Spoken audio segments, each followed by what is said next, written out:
Ilang nakakabahalang post sa social media ng ilang netizen ang nakatawag pansin sa responde. Ito'y babala sa mga grupo ng event suppliers, freelance photographers at videographers patungkol sa isang individual na di umano'y nanloko sa kanila. Ang tangi nilang nais, mahanap ang mga nasabing tao. Kasabay ng panawagan nila na huwag kuhanin ang serbisyo ng mga ito dahil sa talamak umano nilang pambubudol sa kanilang mga nagiging kliyente. Nakausap namin ang ilan sa kanila at agad silang pumayag na humarap sa ating kamera. Ang mag-asawang Beth at Mario, ikinwento ang pangyayaring hanggang sa ngayon hindi nila malilimutan. Kinuha nilang serbisyo ng isang event supplier mula sa social media para sa kanilang kasal, Enero nung nakalipas sa taon.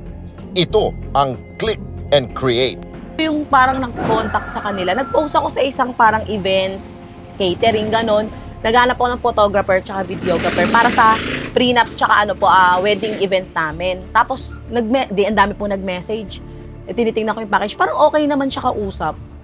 Pinag-isipan pa rin po namin bago namin siya kunin. Then after December 27, nag-usap kami na kukunin na nga namin siya. Tapos nanghingi siya ng reservation fee na 1,000 sa December 28 para sa prenup namin. Bien Salvacion, yung GCash na pinasahan namin nun.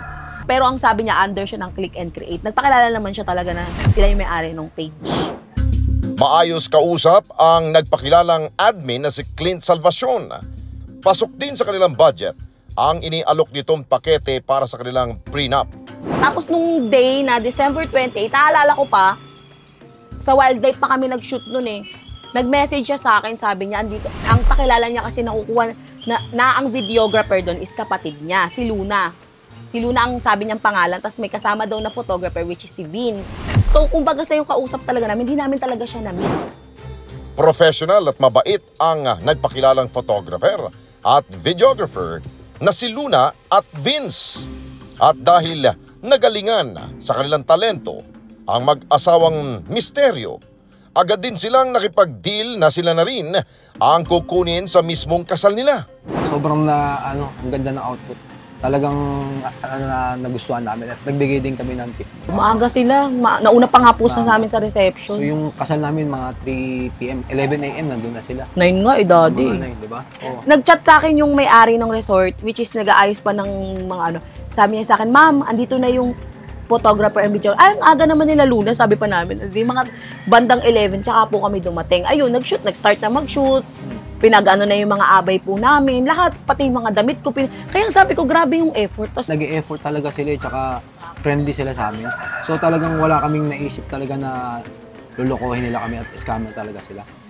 2 hanggang 3 linggo, ito ang pangako sa kanila ng grupo ni Clint para sa mga larawan at video na kanilang kasal. Ngunit dito na rin pala magsisimula ang panluloko sa kanila ng kampo ng mga ito. Wala kaming kahit 1% na maisip na gagawin nila sa amin talaga. Kasi yung prenup okay eh, okay siya eh. Okay sila eh. Di namin sure kung talagang sinadya nila yon or ano. Pero wala eh, binlock na kami. Ibig sabihin scam talaga. Kaya tapos ang sabi 1 to 3 weeks daw, masisend na yung photos yung video. Siyempre nag-expect kami na umabot ng 3 weeks, wala pa rin. So baka sabi ko, baka 1 month. Umabot na ng 2 months, wala pa rin. Kaya tinatawagan ng asawa ko, mini-message na sa messenger, wala pa rin talaga. So parang nung time na yun, sabi ko, ayaw niya na talagang mag-response, tawag, wala pa rin.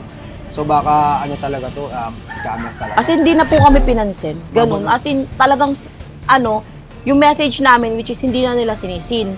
Parang parang January 21 ang pangako niya sa akin na ibibigay niya. Last namin usap January, then February, nag-start na po siyang mag-reason. February yun, reason, gato. Dumating yung March, syempre siya, alis na siya nun. Sabi niya, ba't alis na ako? Wala man lang akong makitang picture tsaka video. Sabi niya ganun, tas wala na talaga, as nawala sila. So talagang doon ko na naisip na scammer siya. So doon ako nag-decide na i-post sa social media para maging aware din yung lahat na ayoko na rin may mabiktima pa siya. Sa inis ni Mario sa pangyayari, nag-post na siya sa iba't ibang online groups para ipagtanong-tanong ang tunay na pagkakilanlan ng admin sa likod ng Click and Create. Matapos ito, nakatanggap siya ng mensahe ng pakiusap mula kay Clint para i-take down ang kanyang post kapalit ng mga litrato ng kanilang kasal. Sa pag-aakalang tutupad ito sa kanilang usapan, binura ni Mario ang post ngunit makalipas ang ilan na namang buwan, si Clint tila naglaho na parang bula. Mga 2 weeks, 3 weeks, wala pa rin hanggang sa, yun na, hindi niya na makontak. So, doon na lang talaga namin naisip na Talagang style nila. Parang March 13, basta nag-start po mag-reason na namatay yung tatay, nakurap yung cellphone, nagagalit yung boss, ganun na yung nasanabi nila. Tapos pagdating ng March 13, yun na po yung last conversation namin, which is araw-araw ko pa rin siya mini-message hanggang August. Nandun talaga, hanggang August yun. Kasi talagang pag nakita nyo po, very professional po, ganyan sila. Friendly sila, talagang hindi maiisip na mga ano talaga to. Saka nag-e-effort talaga sila sa pagkuha ng mga photos ng video. Kaya, akala namin talaga legit talaga. Legit naman po talaga sila nung una. Pero parang pinasakay lang kami. Yung pagdating sa event na, syempre mas malaki yung bayad, iisip nila. Yun na, hindi na binigay. At ang mas malaki nilang problema dahil walang kontrata o official receipt na ibinigay sa kanila, hindi nila matunton ang opisina ng mga ito. Ang contact number na dating nagri-ring, abay wala nang sumasagot. Sa muling pag-imbestiga na mag-asawa, napag-alaman nilang nagbago na ang pangalan na nagpakilalang Clint Salvacion sa kanila. Nahanap nila ito sa social media bilang Eni Sarmiento, habang ang iba nagtatago na rin sa likod ng iba't ibang pangalan. Dito na rin nila nalaman na hanggang sa ngayon, tuloy pa rin ito sa ginagawang panluloko. Noong time na yun, buntis ako. Grabe yung emotional stress ko sa kanila.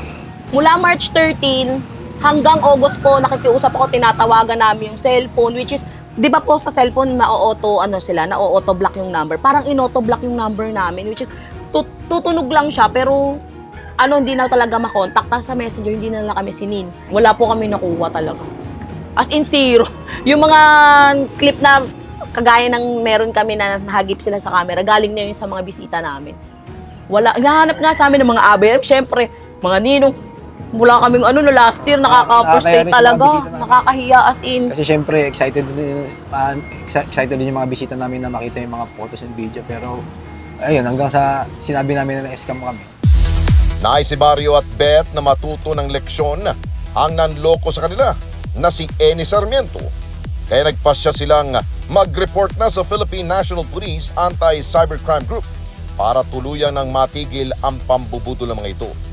Ilan din sa mga biktima ang sumama sa paghahain ng salaysay sa krame. Hindi man sila humarap sa ating kamera bilang proteksyon sa kanilang pagkakinanlan. Halos kasing tulad ang kwento ng mga ito sa naging paraan ng mga manloloko. Para matigil na yung kalokohan nila. Ayaw na namin may mabiktima pa sila na sa mga event like a wedding, birthday or kahit ano. So sana matigil na talaga. Ayun. Tsaka ang hirap nung emotional stress. Syempre, pinaggastusan yung event. Kaya ka nga kumuha ng photographer, videographer para syempre matreasure yon sa mga anak-anak mo, mapapakita mo. Ganun yung namin, reason namin. Tapos biglang ginanon sa ang ano po namin, wala na silang parang mga biktima kagaya namin. Mahirap sobrang sa puso. Hindi na lang namin hindi naman po yung financially na na-scam sa amin eh. Kasi madali naman kitain yun. Pero yung memories, hindi naman kasi mauulit yun po. Napakahirap po talaga yung ginawa nila. Ang mga ganitong kaso, hindi na bago sa pamunuan ng Anti-Cybercrime Group. At ayon sa kanila, gagawa sila ng mga hakbang para matunton ang mga salarin at mabigyan ito ng hustisya ang mga nabiktima. Mula nung pandemic, since nag-divert na tayo dun sa mga online shopping, and also marami ng kababayan natin at tayo mismo gumagamit na rin ng device or sa internet or sa mga social media platforms na mga interactions natin, kaya mas dumami yung cases ng online scams compared to year 2022 or before ng pandemic. Since ang mga manloloko na ito or scammers ay gumagamit lang or gumagawa ng mga dummy accounts para makapanloko. Usually, yes, tama po kayo, nag-grab sila ng mga photos dun sa mga legit talaga ng mga sellers and legit na companies. And ang ginagawa nila, pinapababaan nila yung price para tayo na mga consumer or mga customer ay mas ma-entice, mas maniwala tayo at kukunin natin since mas lesser or mas makakatipid tayo without even thinking na yung mga prices na pala na yun ay ginagamit nila para makapanloko. Kaya yan po yung isang red flag. Beware po tayo sa mga too good to be true na offers. Also po, tignan po natin yung mga accounts nila, kung ito po ba ay maraming followers or yung mga comments dun sa reviews po. And also, mag-legit check tayo.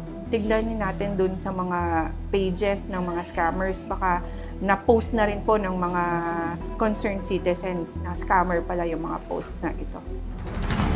Payo nila na parte ng bawat transaksyon ng mga dokumento na kinakailangan na ma-secure ng mga kliyente sa gagawin nilang investigasyon. Mula sa mga kontrata, resibo at maging sa mga online transactions dahil magsisilbi itong pruweba at ebidensya laban sa mga inirereklamo. Kami po yung nagkakandak ng investigation and also po kung kaya nating i-entrap, nagkakanta kami ng entrapment operation or kung hindi man po, kami po yung nag-a-assist sa mga biktima sa pag-file ng case po and that is through regular filing. And ang nangyayari po doon, kami din po nag-a-assist sa pag-apply ng cyber warrant sa court nang sa gayon ma-implement natin doon sa mga social media platforms or payment service provider na ginamit kasi po yun yung way para malaman natin yung real identity ng mga scammers. Sa mga oras ito, nakatanggap kami ng mensahe mula kanila Beth na nakipag-ugnayan sa kanila si Eni Sarmiento. Nangako umano itong bibigay ang mga litrato at maging ang video ng kanilang kasal matapos ang halos 1 taon nilang pag-aantay. Ngunit hindi na umano ito, may edit pa at ibibigay lamang sa kanila ng raw. Maging ang ibang nagreklamo, kinontak di umano at pinangakuan na ibibigay din ang kanilang mga litrato sa mga susunod pang araw. Sa anumang serbisyong ipinangako mo at binayaran ng iyong kliyente o customer, dapat lang nasuklian ng maayos at tapat na produkto at serbisyo upang maproteksyonan hindi lamang ang iyong trabaho, ngunit maging ang iyong pangalan na iniingatan mo sa industriyang nagtataguyod sa iyo.